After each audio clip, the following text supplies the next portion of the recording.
mikä on teidän henkilökohtainen mielipide tällä hetkellä tärkeimmät työelämätaidot? Mä sanoisin, että kannattaa harjoitella niitä pehmeitä arvoja. Erityisesti tällaisessa ajassa, missä sellaiset tekniset taidot, ne tulee tasaantumaan, koska meillä on niin paljon tekoälyavusteisia työkaluja, jotka sitten helpottaa ehkä sitä niin kuin teknisten työkaluja, vaikka Figman käyttöönottoa, kun ei tarvitse enää kuukausia opetella prototyypin tekemistä, kun siihen löytyy sitten niin kuin muita keinoja. Et siinä kohtaa korostuu ne pehmeät arvot, miten sä osaat tehdä asioita tiimissä, miten sä otat vastaan palautetta, osaatko sä kuunnella muita ihmisiä siinä sun ympärillä, ootko sä utelias, kiinnostunut muista ja tosiaan valmis tekemään niitä kompromisseja. Et niitä mä korostaisin. Ja uteliaisuus, se on tosi tärkeää. Ja semmoinen mieli, että sä oot jatkuvasti valmis oppimaan uutta ja ehkä kyseenalaistamaan myös joitain toimintatapoja tai tietoja, joita sulla on aikaisemmin ollut. Kyllä. Mä olin vähän näitä samanhenkisiä asioita nimenomaan työelämän taitoja. Totta kai ne kunkin alan omat taidot ja vaikka design-alassa on tietyt työkalut ja tekniset työkalut, että sitten nämä vaikka palvelumuotoilun menetelmät, että totta kai nämä menetelmät on tärkeitä myöskin kautta ihan vaikka tekniset osaamiset, mutta se on tietenkin alakohtaista, mutta kyllä se yhteistyö ja ehkä se, että aika usein työelämässä jotenkin haetaankin semmoista vastakkainasettelua tai ei ole mitenkään vierasta, että sanotaan, että jotenkin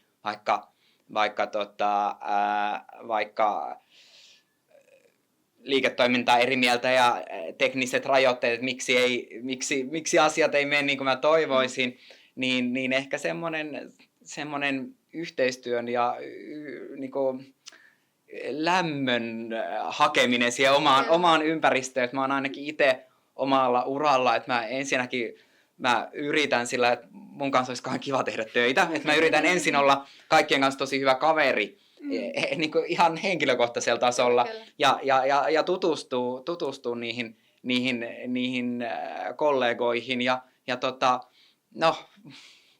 aika usein siihen auttaa, että voi myöskin, niin että jos on jotain vapaamuotoisempia tapahtumia, niin osallistuu ja sillä lailla sekin auttaa aika paljon siihen tiimihengen luomiseen.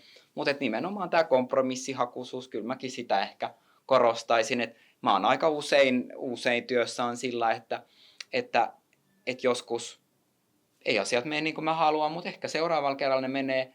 Ja sit myöskin ehkä sellainen, että jos susta tuntuu, että sun työtä ei oikein arvosteta, se on aika usein voi olla semmoinen tunne, niin sit siinä voi esimerkiksi yrittää sillä lailla, että onnistuu oikein hyvin ja näytä ne sun taidot ja kynnet ja sitten sen jälkeen sä ansaitset ikään kuin sen luottamuksen, koska voi olla vaikka sellaisia ihmisiä, jotka ei ole tehnyt sun tyyppisen ammattilaisen kanssa töitä tai tehnyt vaikka designin kanssa ollenkaan töitä, että sitten kun ne saa positiivisen kokemuksen siitä, niin se voi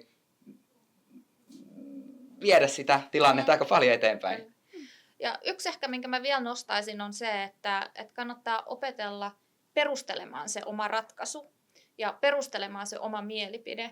Et ehkä sellainen harha-ajatus designista on, että kaikki designerit on jotenkin luovia ja sitten ne ratkaisut asuu meissä ja siksi me olemme päätyneet siihen. Sehän ei voisi olla kauempana totuudesta, vaan kun mainitsin tuossa aikaisemmin, että design erityisesti siinä alkuvaiheessa on vähän sellaista, kun oltaisiin etsiviä ja etsitään niinku niitä faktoja ja kaikki ne ratkaisut, joita me sitten tehdään, niin pohjaa niin kuin faktoihin tai insightteihin, joita me ollaan kerätty siinä sen design-prosessin eri vaiheissa.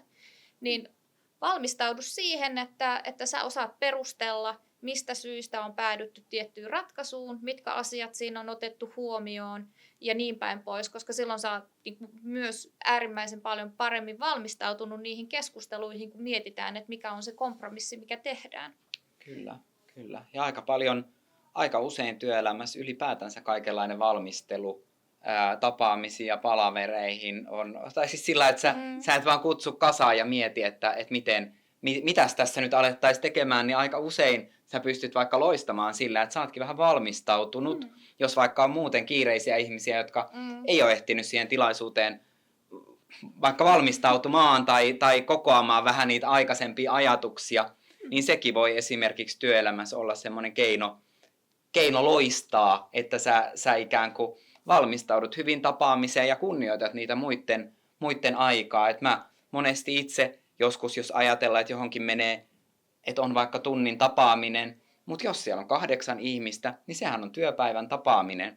Niin se, että jos sitä ei ole valmisteltu, niin se on sitten kaikki tuhlasivat aikaa. Kyllä, kyllä.